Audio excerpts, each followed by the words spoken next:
14 knights enter the field. By sunset, a prince will be dead, a kingdom will tremble, and a nameless hedge knight will change the fate of Westeros forever. This is not a battle for land, not a war for crowns.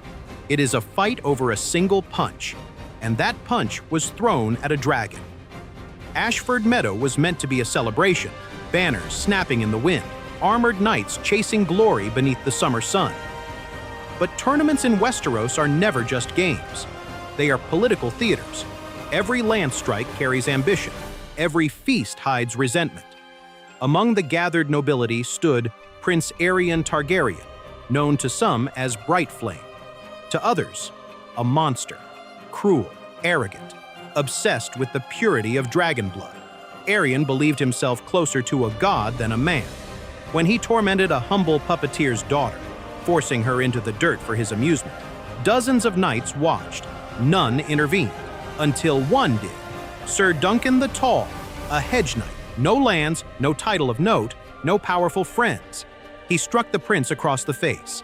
In that instant, Duncan did not just hit a man, he struck the Iron Throne itself. To assault a prince is treason. The punishment is death. Dragged before lords and banners, Duncan could have begged. He could have apologized. Instead, he demanded trial by combat, a gamble. But Aerion escalated. He invoked something older, something sacred. A trial of 7. 7 champions on each side. 14 men. The gods themselves would judge the righteous. And suddenly, this was no longer a knight's dispute. It was Targaryen against Targaryen. Because when Duncan looked around for allies, the first to step forward was Prince Baelor Breakspear, heir to the throne, the realm's most respected warrior. And now, the crown's own blood would be spilled on both sides of the field. Dawn breaks cold. The field is silent. 14 armored figures take their places. Across from Duncan stand princes, King's Guard, and some of the most lethal blades in Westeros. On his side, aging veterans, minor lords, men who still believed knighthood meant something. The horn sounds and the field erupts. This is not elegant jousting. It is chaos. Steel crashes against steel. Horses scream. Mud swallows men whole. Knights are dragged from saddles and trampled beneath war horses. Shields splinter. Visors cave inward.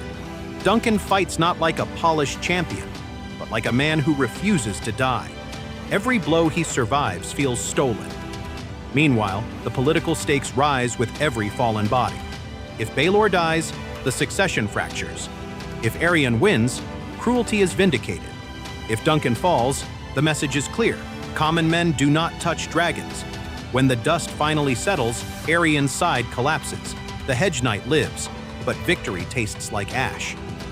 Prince Baelor Breakspear, the realm's brightest hope, lies dying.